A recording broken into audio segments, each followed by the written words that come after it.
Organization structure. An organization structure refers to that specific pattern of relationships which is created during the organizing process. In other words, it is the outcome of organizing process. जब organising की में process चलती रहती है तब organisation का एक structure निकल के आता है जो कि स्पेसिफिक पैटर्न्स ऑफ रिलेशनशिप्स के ऊपर बेस्ड होता है। इसका मतलब समझते हैं सबसे पहले, it refers to that framework within which all the managerial and non management task are perform. एक ऐसा फ्रेमवर्क जिसमें managerial and non managerial task perform होते हैं। Organisation structures are pattern of relationships among the various positions in a firm and among the various people occupying the positions. William H Newman ने definition दी है कि organisation structure relationships का एक pattern होता है जो कि वेरियस पोजीशंस के दौरान जो काम करते हैं लोग या फिर जो वेरियस पोजीशंस पर जब लोग काम करते हैं तो उनके बीच में उनके रिलेशनशिप्स के पैटर्न की वजह से एक स्ट्रक्चर फॉर्म होता है। अब ऑर्गेनाइजेशन स्ट्रक्चर्स के दो टाइप हैं, एक फंक्शनल ऑर्गेनाइजेशन है और एक डिविजनल ऑर्गेनाइजेशन है। सबसे पहले फंक्शनल स्ट्रक्चर को समझते हैं। It refers to the division of whole enterprise according to major functions activities to be performed by it. इसका मतलब क्या है कि एक एंटरप्राइज है जिसमें बहुत सारे फंक्शन से एक्टिविटीज परफॉर्म हो रही है। उन फंक्शंस या एक्टिविटीज के बेसिस पर एक हमने अपने जो एंटरप्राइज थी उसको हमने डिवीजन किया, तो इसको बोला जाता है फंक्शनल स्ट्रक्चर। एक simplest and most prevalent form है ऑर्गेनाइजेशनल स्ट्रक्चर का। Under this all the functions of similar nature are divided in different units which are called departments. इसमें हम क्या कर रहे हैं कि सिमिलर नेचर के जो फंक्शंस है उनको हमने एक डिपार्टमेंट में डिवाइड कर दिया और इसी प्रकार से जो सिमिलर नेचर के फंक्शंस थे उनके लिए हमने अलग अलग डिपार्टमेंट्स क्रिएट कर दिए। एग्जांपल लेते हैं, the functions of A manufacturing concern can be divided into production department, marketing department, financial department and personal department. देखो क्या हुआ, एक मैन्युफैक्चरिंग कंसर्न थी, ठीक है। मैन्युफैक्चरिंग कंसर्न के जो फंक्शंस है वो अलग अलग हो सकते हैं। हम मैन्युफैक्चर करते थे, फॉर एग्जांपल हम फर्नीचर का मैन्युफैक्चर करते हैं, तो इसके लिए हमने अपने काम को अलग अलग डिपार्टमेंट्स में डिवाइड कर दिया कि मार्केटिंग डिपार्टमेंट किस प्रकार से उस फर्नीचर को सेल करेगा, फाइनेंशियल डिपार्टमेंट किस प्रकार से उस फाइनेंस को अरेंज करेगा, एंड पर्सनल डिपार्टमेंट। अगेन सब departments can be established in each department. अब हमने तो एक जो मैन्युफैक्चरिंग कंसर्न था उसने अपने अलग अलग डिपार्टमेंट्स बनाए, लेकिन इन अलग अलग डिपार्टमेंट्स ने क्या किया, इन्होंने भी अपने नीचे अलग अलग सब डिपार्टमेंट्स क्रिएट किए। In the marketing department, 3 sub-departments of sales, advertisement and market research can be established. अब जो मार्केटिंग डिपार्टमेंट हमने क्रिएट किया था कि आपको जो हमारा जो सामान है उसकी आपको मार्केटिंग करनी, अब उसने अपने नीचे 3 सब डिपार्टमेंट्स क्रिएट कर लिए। एक जिसमें सेल का काम करेगा, एक एड्स का काम करेगा और एक मार्केट को रिसर्च करेगा। The managers of sub departments are answerable to the head of the department and the head of the department is answerable to the general manager. अब जो इन सब डिपार्टमेंट्स के जो पर्सन्स हैं ये किसको अकाउंटेबल होंगे, ये किसको जवाब देंगे, ये जवाब देंगे अपने डिपार्टमेंट के हेड को, मतलब मार्केटिंग डिपार्टमेंट के हेड को ये जवाब देंगे कि ये काम इस प्रकार से हुआ। सारी रिपोर्ट्स उन्होंने उसे कन्वे कर दी। अब ये क्या होगा, ये जो मार्केटिंग डिपार्टमेंट का हेड है ये अपने ऊपर जो लेवल टॉप लेवल पर और जो लोग बैठे हुए इनको रिपोर्ट करेगा, तो इसको बोला जाता है फंक्शनल डिपार्टमेंट।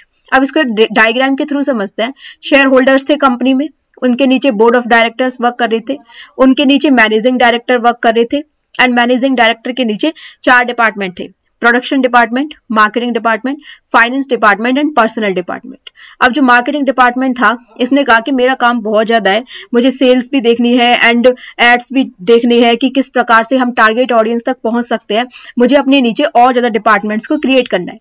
तो इसने अपने नीचे 3 और डिपार्टमेंट लगाई, sales department, market research department and advertising department. तो इसको बोला जाता है फंक्शनल डिपार्टमेंट कि आप फंक्शंस के बेसिस पर काम कर रहे हो, काम ज्यादा है, आपने अपने नीचे और ज्यादा डिपार्टमेंट सब डिपार्टमेंट्स क्रिएट किए। तो ये हो गया फंक्शनल ऑर्गेनाइजेशन स्ट्रक्चर। अब इसके फायदे क्या क्या हैं, इससे आपको स्पेशलाइजेशन के बेनिफिट्स मिलते हैं। Whole company is divided into many departments on the basis of major activities to be performed. हमने जो पूरी की पूरी जो कंपनी थी उसको हमने बहुत सारी डिपार्टमेंट्स में डिवाइड कर दिया। Each department is headed by an expert manager. अब जितने भी जो डिपार्टमेंट है उनके एक हेड डिपार्टमेंट है, like sales department, marketing department and advertising department का एक हेड डिपार्टमेंट है मार्केटिंग डिपार्टमेंट। इनके नीचे भी अगर कुछ सब डिपार्टमेंट्स वर्क कर रहे हैं तो इनके भी जो हेड डिपार्टमेंट कौन है, प्रोडक्शन डिपार्टमेंट। इसी प्रकार फाइनेंस एंड पर्सनल डिपार्टमेंट। तो इससे स्पेशलाइजेशन के बेनिफिट्स मिलते हैं, बहुत सारे लोग बहुत सारी चीजों में स्पेशलाइज हो जाएंगे। This results in more and better work being accomplished in much lesser time. Hence, the benefits of specialization is become evident. All the persons working within a department are specialists of their respective jobs. It makes coordination easier at department level. देखो जो sales में, marketing department था, marketing department में बहुत सारे लोग work कर रहे थे।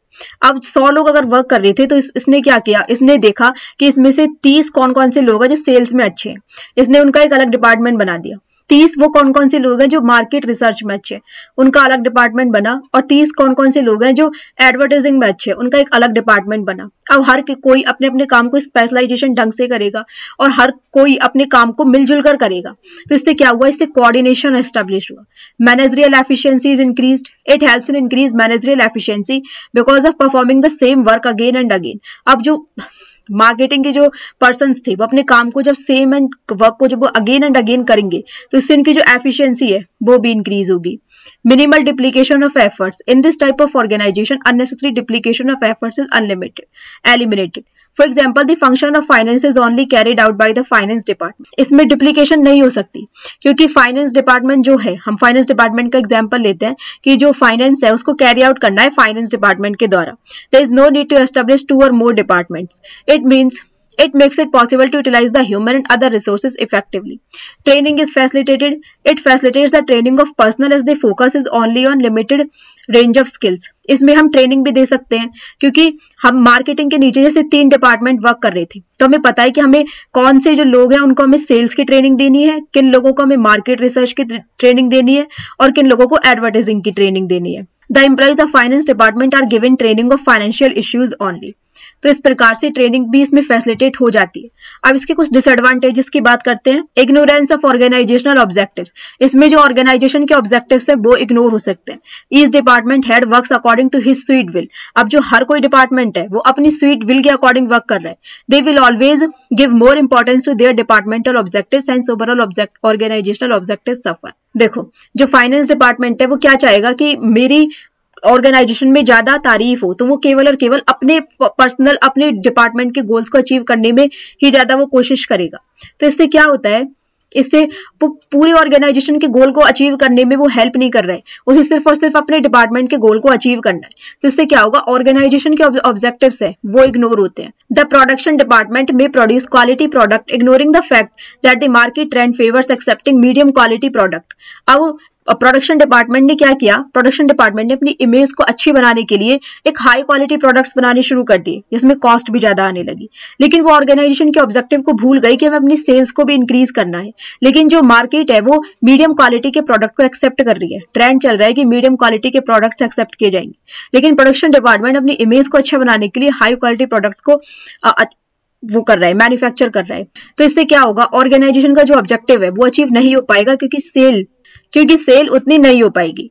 Difficulty in inter departmental coordination, all department heads work as per their own wish, जितने भी डिपार्टमेंट के जो हेड है वो अपनी इच्छा के अनुसार काम करेंगे। No doubts this facilitates coordination with the department but it makes inter departmental coordination difficult. इससे क्या होगा, जो मार्केटिंग के जो सब डिपार्टमेंट्स है उनके बीच में भले ही कोऑर्डिनेशन बन जाए लेकिन वो अदर किसी डिपार्टमेंट के साथ ज्यादा अच्छे से कोऑर्डिनेट नहीं कर पाएंगे। Conflict of interest, every departmental head wants to become a functional empire, हर डिपार्टमेंट का हेड चाहेगा कि वो फंक्शनल का एम्पायर बने। अपनी ईगो को सेटिस्फाई करने के लिए वो मैक्सिमम रिसोर्सेज का यूज करेगा। प्रोडक्शन डिपार्टमेंट ने कहा कि हमें और ज्यादा फाइनेंस की नीड है, हम और अच्छी क्वालिटी का प्रोडक्ट बनाना चाहते हैं, इसलिए फाइनेंस डिपार्टमेंट पर बर्डन आया। तो इससे इन दोनों के बीच में लड़ाइयां भी हो सकती है।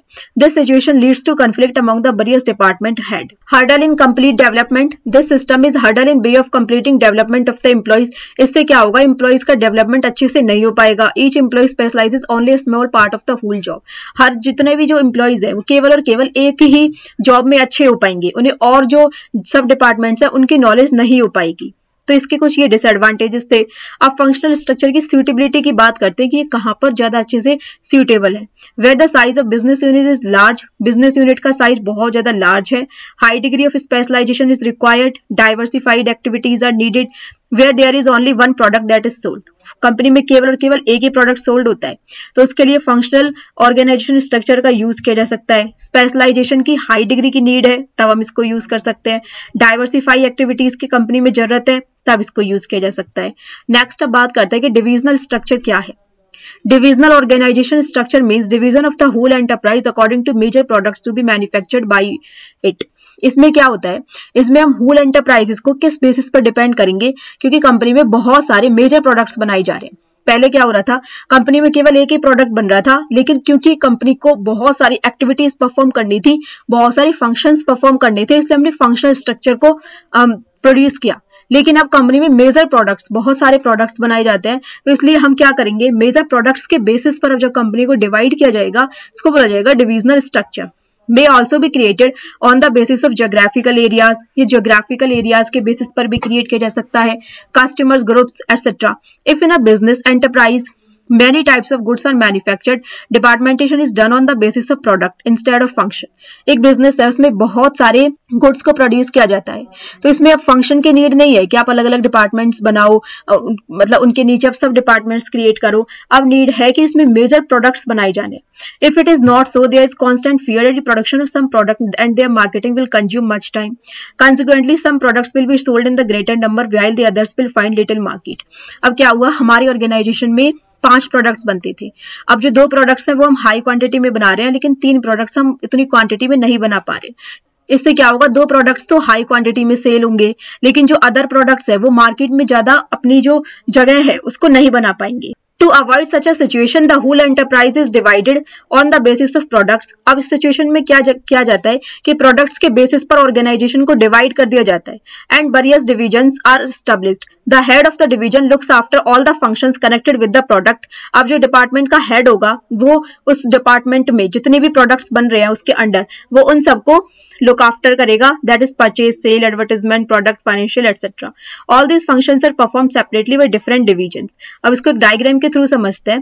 कंपनी में शेयर होल्डर है, बोर्ड ऑफ डायरेक्टर्स के नीचे वर्क कर रहा है, जनरल मैनेजर वर्क कर रहा है। अब हमारी कंपनी में 2 प्रोडक्ट्स बनते हैं, एक है मेटल प्रोडक्ट, एक है प्लास्टिक प्रोडक्ट।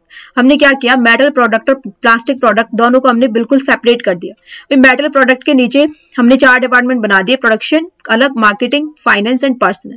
लेकिन हमने प्लास्टिक प्रोडक्ट के लिए क्या किया, हमने इसके लिए भी अलग अलग डिपार्टमेंट्स क्रिएट कर दिए कि अब आपके भी अलग अलग डिपार्टमेंट्स हैं, प्रोडक्शन डिपार्टमेंट आपका अलग, मार्केटिंग डिपार्टमेंट अलग, फाइनेंस डिपार्टमेंट अलग एंड पर्सनल डिपार्टमेंट अलग। अब इससे क्या क्या एडवांटेजेस मिलते हैं, डेवलपमेंट ऑफ डिविजनल हेड्स, जो डिविजनल हेड्स है उनकी डेवलपमेंट होती है। The head of each division looks after all the functions connected with their product. अब जो मेटल प्रोडक्ट है उसका जो हेड होगा वो सारे के सारे फंक्शंस उससे जो कनेक्टेड है उन सबको वो देखेगा कि उनकी परचेज कैसी है, सेल कैसी है, एडवर्टाइजमेंट कैसा है, प्रोडक्शन कैसा है, फाइनेंस कैसा है। It helps in development of various skilled in divisional head. Divisional results can be assessed. All the activities of each division are carried out independently. जितनी भी डिवीजन में एक्टिविटीज हो रही है वो इंडिपेंडेंटली की जा रही है। Hence the divisional results can be assessed easily on the basis an unprofitable division can be closed. देखो क्या होगा, जो हमने अलग अलग डिपार्टमेंट्स बनाए, मेटल डिपार्टमेंट अलग है, प्लास्टिक डिपार्टमेंट अलग है, दोनों ही अलग अलग जो एक्टिविटीज परफॉर्म कर रहे हैं, तो हमें पता चल जाएगा कि कौन सी जो डिपार्टमेंट है वो किस प्रकार से वो वर्क कर रही है। दोनों के रिजल्ट्स हमें डिविजनल रिजल्ट्स मिलेंगे, जिससे हमें दोनों को कंपेयर करने में भी आसानी होगी। नेक्स्ट है quick decision making. Every decision is independent in itself. The divisional उनकी जो डिसीजन मेकिंग की जो उनके पास पावर होती है वो अलग अलग होती है। आप कोई भी डिसीजन ले सकते हैं क्योंकि दोनों के डिपार्टमेंट्स अलग अलग हैं। Divisional manager can take any decision regarding his division independently without consulting other divisional manager. Is the expansion for every product a separate division is opened. Her product के लिए हमने अलग अलग डिवीजन को ओपन किया। If a company wants to introduce a new product, it can be introduced easily without disturbing the existing division. एक company अपना कोई न्यू प्रोडक्ट लॉन्च करना चाहती है, it can be introduced easily without disturbing the existing division. इसके लिए हमने अलग डिपार्टमेंट्स क्रिएट किए, तो इससे जो एग्जिस्टिंग डिवीजन है वो डिस्टर्ब नहीं होंगे, तो इससे जो कंपनी है वो आसानी से अपने एक्सपेंड कर सकती है। नेक्स्ट है disadvantages of divisional structure. Conflict between divisional heads. Every divisional head wants to establish his supremacy to satisfy his ego.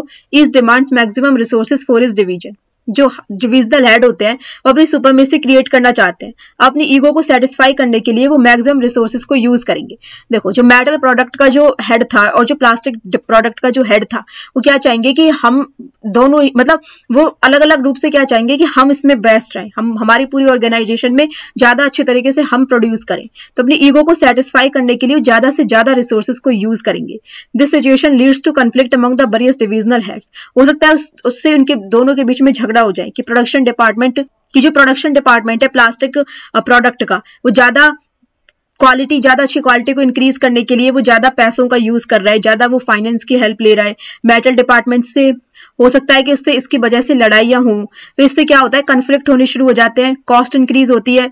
Entire set of function is required for all division. अब हमें मतलब अगर हम कोई भी अगर न्यू प्रोडक्ट लॉन्च कर रहे हैं तो उसके लिए हमें पूरा की पूरा फंक्शंस का एक इंटायर सेट लॉन्च करना पड़ेगा। It gives rise to duplicative of efforts among divisions, hence resources are misused and the cost of operation is unnecessarily increased। इससे जो cost of operations है वो बहुत ज्यादा बढ़ सकती है। selfish attitude, every division tries to display better performance। जो जितने भी जो divisions हैं वो चाहते हैं कि उनकी performance ज्यादा अच्छी रहे, sometimes even at the cost of other divisions। this shows the selfish attitude। तो उनकी selfish attitude के कारण भी यह ऑर्गेनाइजेशन के ऑब्जेक्टिव के लिए वो वर्क नहीं करते, वो अपने पर्सनल ऑब्जेक्टिव्स के लिए वर्क करना शुरू कर देते हैं।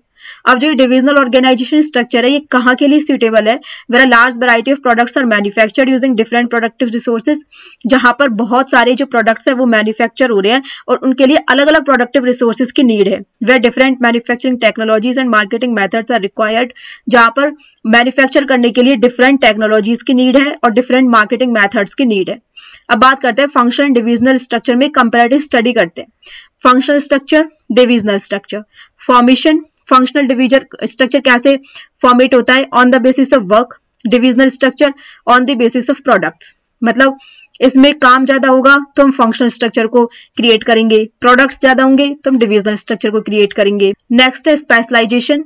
हमें यहाँ पर जॉब की स्पेशलाइजेशन मिलती है, हर कोई अपने काम में स्पेशलिस्ट होता है, यहाँ पे हमें स्पेशलाइजेशन ऑफ प्रोडक्ट मिलती है। हर कोई जब एक ही प्रोडक्ट को बहुत बार क्रिएट करेगा तो इससे हमें स्पेशलाइजेशन मिलेंगे प्रोडक्ट के। फिर है responsibility, it is cumbersome to certain departmental responsibilities. इसमें जो रिस्पॉन्सिबिलिटीज होते हैं वो डिपार्टमेंटल रिस्पॉन्सिबिलिटीज के रूप में बढ़ जाती है। मार्केटिंग डिपार्टमेंट ने अपने सब डिपार्टमेंट्स क्रिएट की तो मार्केटिंग डिपार्टमेंट की रिस्पॉन्सिबिलिटीज इंक्रीज हुई। It is easier to certain divisional responsibilities. Cost, since there is no duplication of jobs cost incurred is less. यहाँ पर फॉर्मेशन स्ट्रक्चर में हम मतलब जो जॉब है वो डिप्लीकेट नहीं हो रही है, प्रोडक्ट एक ही है तो इसकी वजह से जो कॉस्ट इनकर होती है वो कम होती है, क्योंकि यहाँ पर जो डिविजनल स्ट्रक्चर में जॉब है वो डिप्लीकेट हो जाती है। प्रोडक्शन डिपार्टमेंट 2 है, फाइनेंस डिपार्टमेंट 2 है, मार्केटिंग डिपार्टमेंट 2 है, इससे जो कॉस्ट इनकर होती है वो ज्यादा होती है।